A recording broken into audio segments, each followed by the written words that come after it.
Today we are going to discuss cubital tunnel syndrome. Now before we discuss the cubital tunnel syndrome, let me explain you what a cubital tunnel is. It is a small tunnel which is present between the medial epicondyle of your humerus and the olecranon process of your ulna. Now I've drawn here a small structure for you to understand.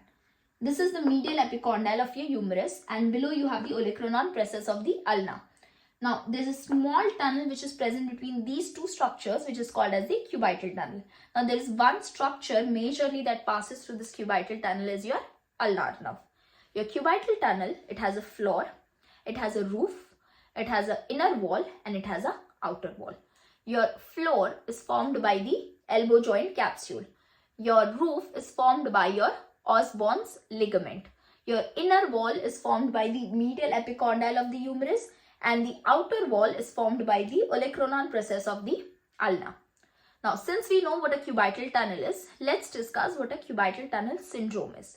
Your cubital tunnel syndrome is nothing but a peripheral nerve injury, and as I said earlier, your ulnar nerve passes through this cubital tunnel. That means it's an injury or irritation of the ulnar nerve which leads to this cubital tunnel syndrome.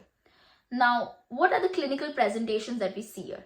First of all, this is the second most common peripheral nerve injury that is seen in your forearm after your carpal tunnel syndrome. So your patient will complain to you about pain in the medial side of the elbow, will also complain pain onto the olecranon process of the back of the elbow. There will be pain proximal and distal to the medial epicondyle of the humerus as well.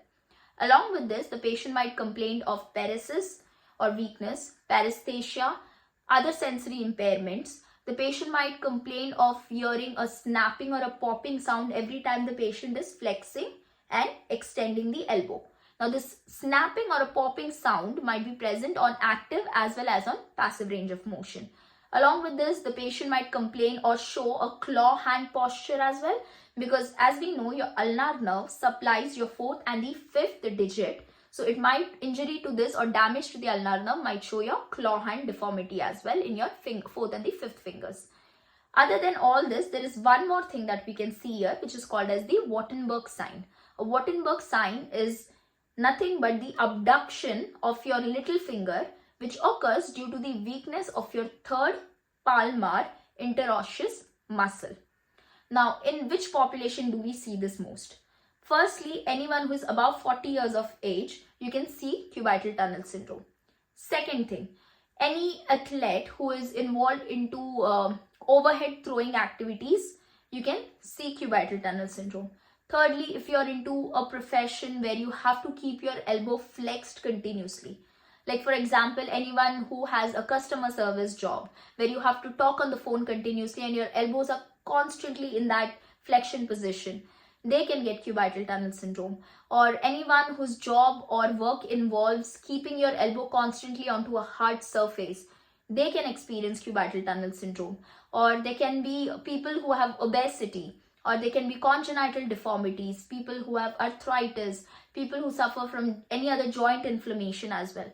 The injuries are usually divided into three types of damage.